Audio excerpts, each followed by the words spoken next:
ಹರೇ ಕೃಷ್ಣ. ಎಲ್ಲ ಕೇಳುಗರಿಗೂ ಶ್ರೀಮದ್ ಭಾಗವತದ ಅಧ್ಯಯನಕ್ಕೆ ಸ್ವಾಗತ. ಶ್ರೀಮದ್ ಭಾಗವತದ ದಶಮಸ್ಕಂದದಲ್ಲಿ ಶಿಶುಪಾಲನಿಗೆ ಮುಕ್ತಿಯು ದೊರೆತ ಕುರಿತಾಗಿ ನಾವು ತಿಳಿದುಕೊಳ್ಳುತ್ತಿದ್ದೇವೆ. ಯುಧಿಷ್ಠಿರ ಮಹಾರಾಜನು ಆಯೋಜಿಸಿದ್ದ ರಾಜಸೂಯ ಯಾಗದಲ್ಲಿ ಅಗ್ರಪೂಜೆ ಯಾರಿಗೆ ನಡೆಸಬೇಕು ಎಂಬ ಕುರಿತಾಗಿ ಚರ್ಚೆಯು ನಡೆಯಿತು.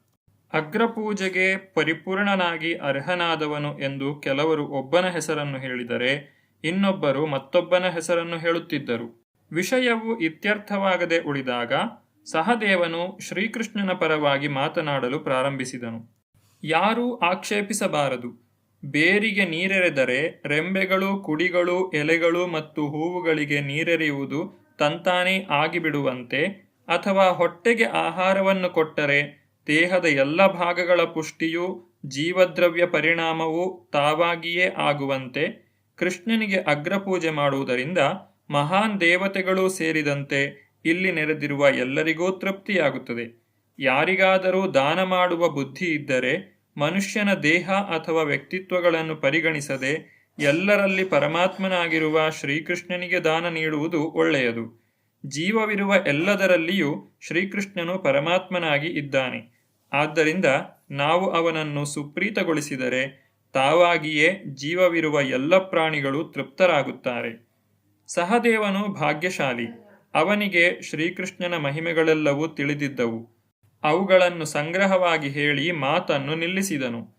ಈ ಮಾತುಗಳನ್ನು ಹೇಳಿದ ನಂತರ ಆ ಮಹಾಯಾಗ ಶಾಲೆಯಲ್ಲಿ ಇದ್ದವರೆಲ್ಲ, ನೀನು ಹೇಳಿದ್ದೆಲ್ಲ ಸರಿಯಾಗಿದೆ, ನೀನು ಹೇಳಿದ್ದೆಲ್ಲ ಸರಿಯಾಗಿದೆ ಎಂದು ಹೇಳುತ್ತಾ ಮೆಚ್ಚಿಕೊಂಡರು. ಇದ್ದವರೆಲ್ಲರ, ಅದರಲ್ಲಿಯೂ ಮುಖ್ಯವಾಗಿ ಬ್ರಾಹ್ಮಣರ ಮತ್ತು ಋಷಿಗಳ ವೈದಿಕ ಆದೇಶಗಳ ಪ್ರಕಾರ ಯುಧಿಷ್ಠಿರ ಮಹಾರಾಜನು ಶ್ರೀಕೃಷ್ಣನನ್ನು ಪೂಜಿಸಿದನು. ಮೊಟ್ಟಮೊದಲು ಯುಧಿಷ್ಠಿರನು ತನ್ನ ತಮ್ಮಂದಿರು, ಪತ್ನಿಯರು, ಮಕ್ಕಳು, ಇತರ ಬಂಧುಗಳು ಮತ್ತು ಮಂತ್ರಿಗಳೊಡನೆ ಕೃಷ್ಣನ ಚರಣಕಮಲಗಳನ್ನು ತೊಳೆದು ಆ ನೀರನ್ನು ಅವರ ತಲೆಯ ಮೇಲೆ ಪ್ರೋಕ್ಷಿಸಿದನು. ಅನಂತರ ಶ್ರೀಕೃಷ್ಣನಿಗೆ ಪೀತವರ್ಣದ ಹಲವಾರು ರೇಷ್ಮೆ ವಸ್ತ್ರಗಳನ್ನು, ಆಭರಣಗಳನ್ನು ಅರ್ಪಿಸಲಾಯಿತು. ಯುಧಿಷ್ಠಿರ ಮಹಾರಾಜನು ಪ್ರೀತಿಸುತ್ತಿದ್ದುದು ಶ್ರೀಕೃಷ್ಣನನ್ನು ಮಾತ್ರ. ಅವನನ್ನು ಗೌರವಿಸುವಾಗ ಅವನ ಕಣ್ಣುಗಳಿಂದ ಆನಂದ ಬಾಷ್ಪಗಳು ಸುರಿದವು. ಶ್ರೀಕೃಷ್ಣನನ್ನು ಚೆನ್ನಾಗಿ ನೋಡಬೇಕೆಂದು ಬಯಸಿದರೂ ಸಾಧ್ಯವಾಗಲಿಲ್ಲ. ಹೀಗೆ ಯುಧಿಷ್ಠಿರ ಮಹಾರಾಜನು ಶ್ರೀಕೃಷ್ಣನನ್ನು ಪೂಜಿಸಿದನು. ಆಗ ಸಭೆಯಲ್ಲಿ ಇದ್ದವರೆಲ್ಲ ಎದ್ದು ನಿಂತು ಕೈಗಳನ್ನು ಮುಗಿದುಕೊಂಡು ಜಯ ಜಯ ಎಂದು ಘೋಷಿಸಲಾರಂಭಿಸಿದರು. ಶ್ರೀಕೃಷ್ಣನಿಗೆ ಗೌರವಪೂರ್ವಕ ಪ್ರಣಾಮಗಳನ್ನು ಅರ್ಪಿಸಲು ಎಲ್ಲರೂ ಎದ್ದು ನಿಂತಾಗ ಆಕಾಶದಿಂದ ಪುಷ್ಪವೃಷ್ಟಿಯಾಯಿತು.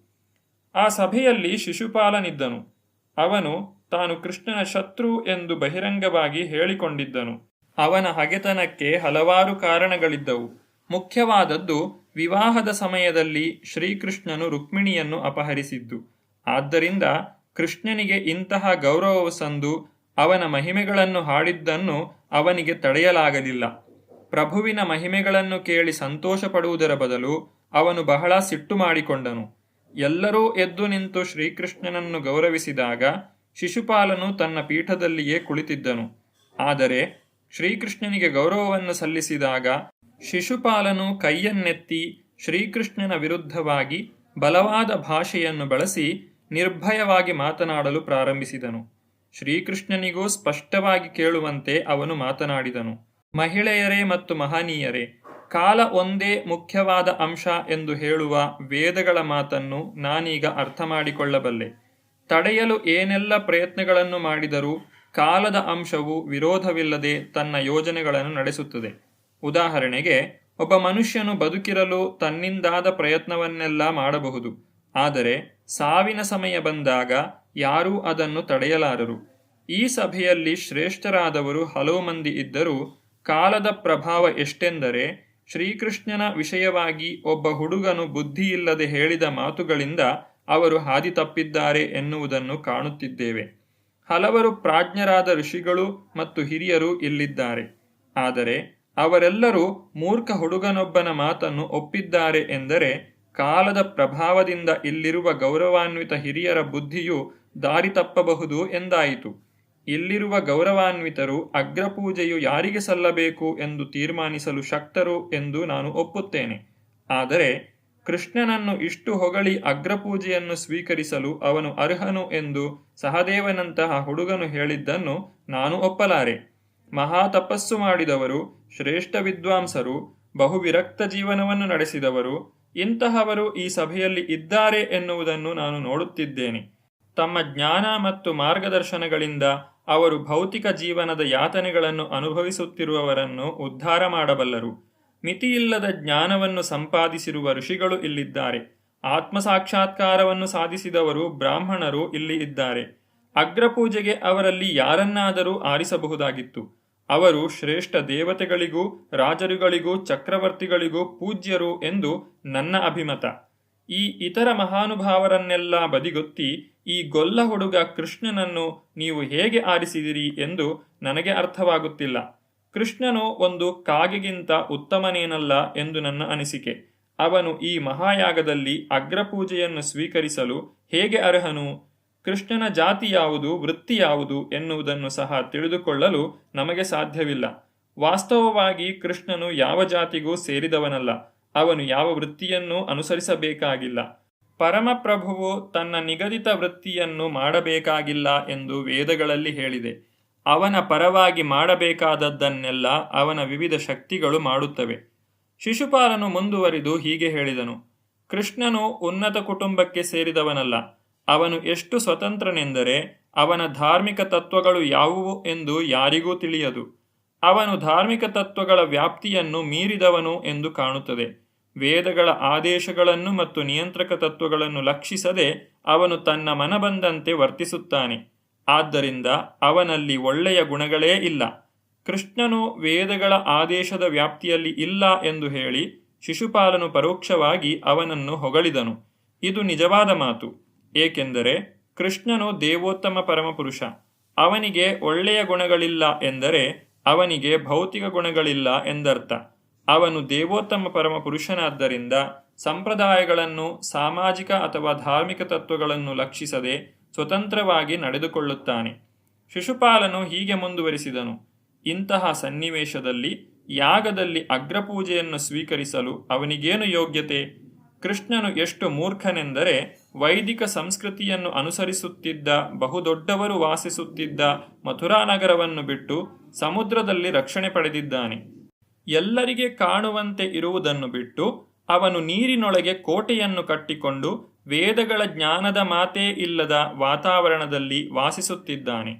ಕೋಟೆಯಿಂದ ಹೊರಕ್ಕೆ ಬಂದಾಗಲೆಲ್ಲ ಡಕಾಯಿತನಂತೆ, ಕಳ್ಳನಂತೆ ಅಥವಾ ನೀಚನಂತೆ ಪುರಜನರನ್ನು ಗೋಳು ಹೊಯ್ಯುತ್ತಾನೆ.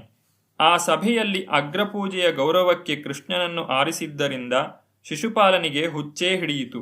ಅವನು ಎಷ್ಟು ಬೇಜವಾಬ್ದಾರಿಯಿಂದ ಮಾತನಾಡಿದನೆಂದರೆ ಅವನು ಒಳ್ಳೆಯ ಅದೃಷ್ಟವನ್ನೆಲ್ಲ ಕಳೆದುಕೊಂಡಂತೆ ತೋರಿತು. ಶಿಶುಪಾಲನು ಕೃಷ್ಣನಿಗೆ ಅವಮಾನ ಮಾಡುತ್ತಲೇ ಇದ್ದನು. ಕೃಷ್ಣನು ವಿರೋಧಿಸದೆ ತಾಳ್ಮೆಯಿಂದ ಕೇಳುತ್ತಿದ್ದನು. ತೋಳಗಳ ಹೆಂಡು ಅರಚಿಕೊಂಡಾಗ ಸಿಂಹವು ಹೇಗೆ ಲಕ್ಷ್ಯ ಮಾಡುವುದಿಲ್ಲವೋ ಹಾಗೆಯೇ ಕೃಷ್ಣನು ಮೌನವಾಗಿದ್ದನು ಮತ್ತು ಪ್ರಚೋದಿತನಾಗಲಿಲ್ಲ. ಶಿಶುಪಾಲನು ಮಾಡಿದ ಒಂದೇ ಒಂದು ಆಪಾದನೆಗೂ ಉತ್ತರ ಕೊಡಲಿಲ್ಲ. ಆದರೆ ಶಿಶುಪಾಲನ ಮಾತನ್ನು ಒಪ್ಪಿದ ಕೆಲವರನ್ನು ಬಿಟ್ಟರೆ ಎಲ್ಲರಿಗೂ ತಳಮಳವಾಯಿತು. ಏಕೆಂದರೆ ದೈವನಿಂದನೆ ಅಥವಾ ಭಕ್ತನಿಂದನೆ ಮಾತುಗಳನ್ನು ಸಹಿಸದೇ ಇರುವುದು ಗೌರವವಿರುವ ಯಾವುದೇ ಮನುಷ್ಯನ ಕರ್ತವ್ಯ. ತಾವು ಶಿಶುಪಾಲನ ವಿರುದ್ಧವಾಗಿ ಏನೂ ಮಾಡಲು ಸಾಧ್ಯವಿಲ್ಲ ಎಂದುಕೊಂಡ ಕೆಲವರು ಮುಂದಿನ ಆಪಾದನೆಗಳು ಕೇಳಿಸದಂತೆ ಕೈಯಿಂದ ಕಿವಿಗಳನ್ನು ಮುಚ್ಚಿಕೊಂಡು ಎದ್ದು ಹೋದರು. ಹೀಗೆ ಅವರು ಶಿಶುಪಾಲನ ವರ್ತನೆಯನ್ನು ಖಂಡಿಸಿ ಸಭೆಯನ್ನು ಬಿಟ್ಟು ಹೋದರು. ದೇವೋತ್ತಮ ಪರಮಪುರುಷನನ್ನು ತೆಗಳುವ ಮಾತುಗಳನ್ನು ಯಾರಾದರೂ ಆಡಿದಾಗ ಅಲ್ಲಿಂದ ಹೊರಟು ಹೋಗಬೇಕು ಎನ್ನುವುದು ವೇದದ ಆದೇಶ. ಅವನು ಹಾಗೆ ಮಾಡದೇ ಇದ್ದರೆ ಅವನ ಪುಣ್ಯಕರ್ಮಗಳನ್ನೆಲ್ಲ ಕಳೆದುಕೊಂಡು ಜೀವನದಲ್ಲಿ ಅಧೋಗತಿಗೆ ಇಳಿಯುತ್ತಾನೆ. ಅಲ್ಲಿದ್ದ ಕುರು, ಮತ್ಸ್ಯ, ಕೇಕಯ ಮತ್ತು ಸೃಂಜಯ ವಂಶಗಳ ರಾಜರಿಗೆ ಬಹಳ ಕೋಪ ಬಂದಿತು. ಶಿಶುಪಾಲನನ್ನು ಕೊಲ್ಲಲು ಅವರು ಕೂಡಲೇ ತಮ್ಮ ಕತ್ತಿಗಳನ್ನು, ಗುರಾಣಿಗಳನ್ನು ತೆಗೆದುಕೊಂಡರು. ಅಲ್ಲಿದ್ದ ಅರಸರೆಲ್ಲ ಅವನನ್ನು ಕೊಲ್ಲಲು ಸಿದ್ಧರಾದರು. ಶಿಶುಪಾಲನು ಎಷ್ಟು ಮೂರ್ಖನೆಂದರೆ ಅವನು ಒಂದಿಷ್ಟೂ ಕಳವಳ ಪಡಲಿಲ್ಲ.